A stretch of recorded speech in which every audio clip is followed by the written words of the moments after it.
Pay close attention. What you're seeing today is fulfilling Bible prophecy.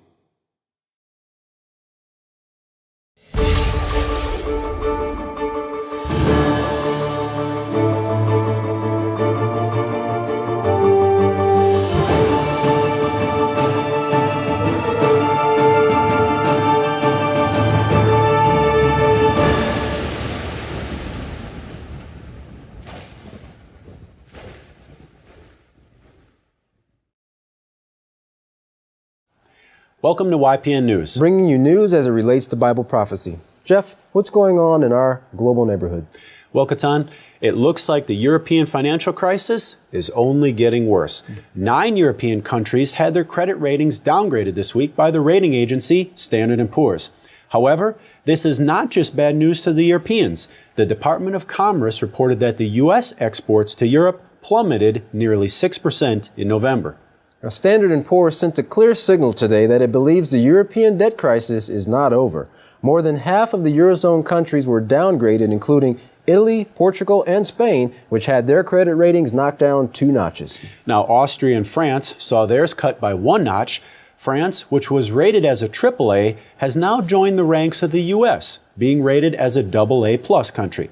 Standard & Poor's says that Europe's attempts to solve its debt crisis were insufficient.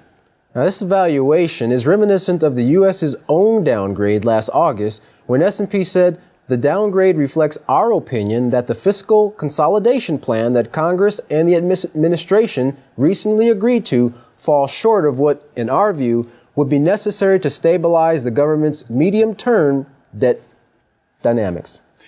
Now, many of the European countries remain on negative watch, which means they could be downgraded even more. So what does this mean for our own economy, you may be wondering?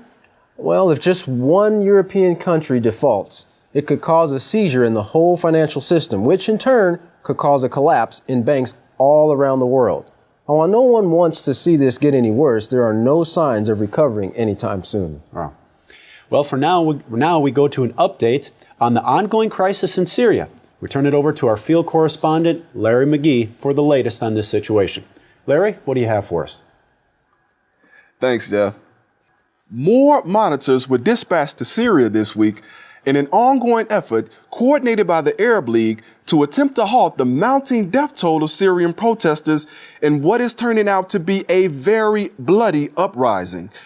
The latest group of observers arrived in Syria today, saddled with the task of verifying whether or not the Syrian government has ceased employing violence as a means of extinguishing the country's current unrest. As the monitors arrived and departed towards their first destination, flanked on their right by a van full of Syrian soldiers led by 2 police cars and accompanied by additional bodyguards, the observers were anything but inconspicuous and arrived at Syria's Criminal Justice Detention Center for a government-led, pre-arranged tour of detainee conditions, which former observer Anwar Malik described as a farce and a perfect example of Syrian whitewashing.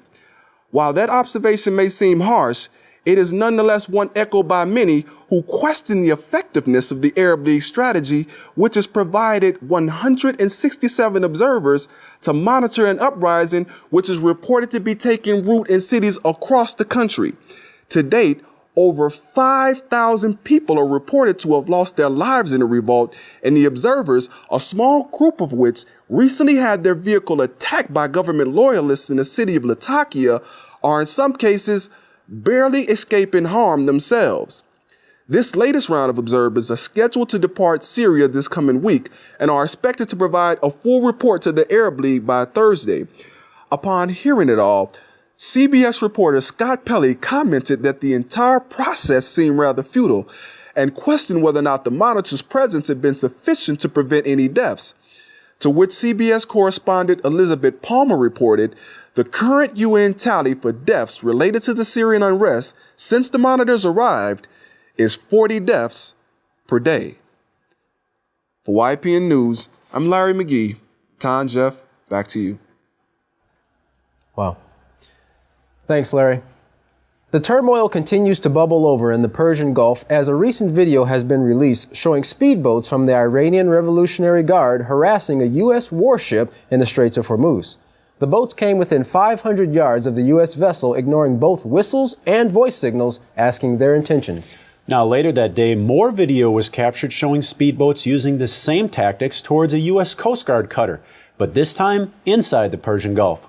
Although the U.S. Navy is used to this type of routine posturing, they were very attentive due to the statements that Iran has made threatening to close the Straits of Hormuz. Now, those statements have not gone unnoticed by the U.S. government. Secretary of Defense Panetta said in a recent public release, "We cannot tolerate Iran blocking the Straits of Hormuz." Secretary of State Hillary Clinton said the Iranian leaders have also had this same message delivered to them in private. The U.S., of course, is making sure that they get all their bases covered in this matter. Now, although this is a heightened situation, most officials don't believe that Iran would take such a drastic measure, seeing as though a move would cripple its own economy by stopping its own oil exports, as well as alienating every country which depends on the Middle East oil. Now, CBS News reported that Iran does have the ability to close the strait, but only briefly and only once. After that, its navy would be destroyed. Now, there's been a video that's drawing a lot of international attention this week, which shows U.S. Marines desecrating dead bodies in Afghanistan.